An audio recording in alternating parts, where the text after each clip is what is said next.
Bonsoir. Vous avez participé à la conférence qui se tient en ce moment à l'Ermitage. Elle est la preuve que l'intelligence artificielle bouleverse de nombreux domaines. La médecine, nous venons de le voir, mais pas tous, pas la philosophie par exemple. C'est ce que vous soutenez dans votre ouvrage L'esprit artificiel. Votre message est clair, l'IA ne pourra jamais surpasser ni remplacer la pensée humaine. Alors, elle ne peut pas penser. Tout simplement. Elle ne pense pas. Elle peut imiter la pensée, elle peut singer la pensée. L'IA peut singer la pensée tant qu'on veut, mais elle ne pense pas elle-même. C'est-à-dire qu'elle peut, par exemple, reproduire une dissertation, mais elle ne peut pas enseigner. Elle ne peut pas faire cette expérience qui consiste, quand on est professeur de philosophie par exemple, à partager un doute. À inviter l'autre à remettre en cause ce qu'il pense. Ce travail-là est irréductiblement celui de l'humanité. Et comme pour toute révolution, il est très important de prendre la mesure des limites de cette révolution. Et les limites de la révolution de l'intelligence artificielle, en fait, tiennent en un seul mot, c'est l'humanité. C'est l'humanité. L'IA peut tout faire, sauf être humaine. D'ailleurs, vous avez participé aussi à une expérience sur ChatGPT en lien avec l'épreuve de philosophie du baccalauréat.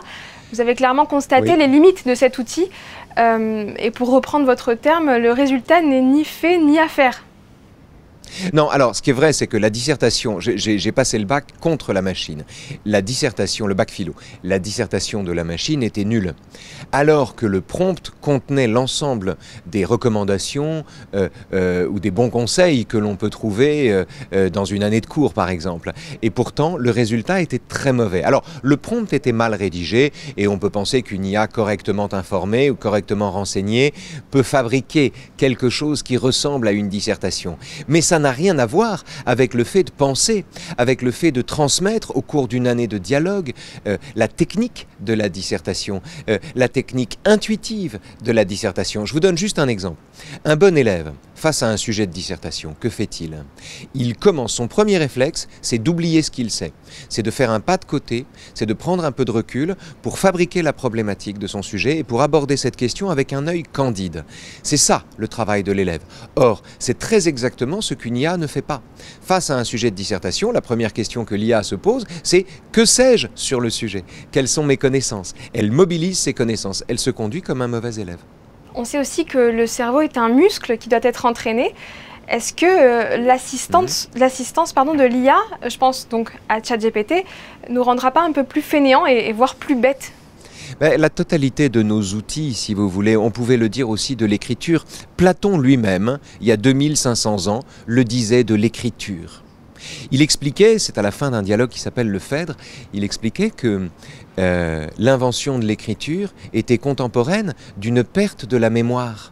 En inventant l'écriture, nous avons sauvé l'oubli et non pas la mémoire, explique-t-il à la fin du Phèdre.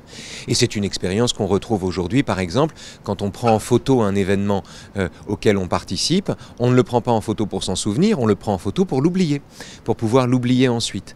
Quel est votre regard sur l'IA de manière générale, au-delà de la philosophie? Est-ce que vous pensez qu'elle doit continuer de se développer dans les secteurs que j'ai cités précédemment?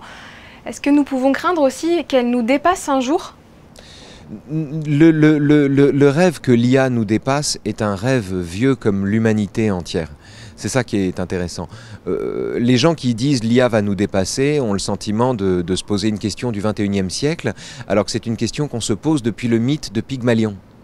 Et qu'on retrouve avec le golem, avec Frankenstein, avec Terminator, avec les droïdes dans Star Wars, qu'on retrouve dans Matrix. Nous n'avons jamais, dans 2001, l'Odyssée de l'espace, dans Blade Runner, nous n'avons jamais cessé de mettre en scène le moment où les machines allaient nous dépasser.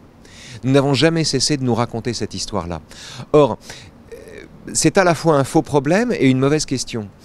C'est un faux problème, pourquoi? Parce que les machines nous dépassent depuis toujours. C'est leur raison d'être. Encore une fois, on n'aurait pas inventé le marteau si on avait le poing plus solide. On n'aurait pas inventé la calculatrice si on pouvait calculer nous-mêmes plus rapidement. Les machines pallient nos insuffisances. Donc évidemment qu'elles sont plus fortes que nous. En revanche, une machine reste une machine. Quel a été le message que vous avez porté aujourd'hui ? Moi, je viens parler de l'exception humaine, de ce que j'appelle l'exception humaine. Encore une fois, qui prend la forme de la singularité, qui prend la forme de l'étonnement, qui prend la forme du doute, qui prend la forme de la responsabilité, la question de la responsabilité qui est essentielle. Donc je viens parler de l'exception humaine à l'intérieur d'un monde où l'IA nous donne de plus en plus le sentiment d'une science totale, réactive le rêve d'une science absolue, d'une omniscience.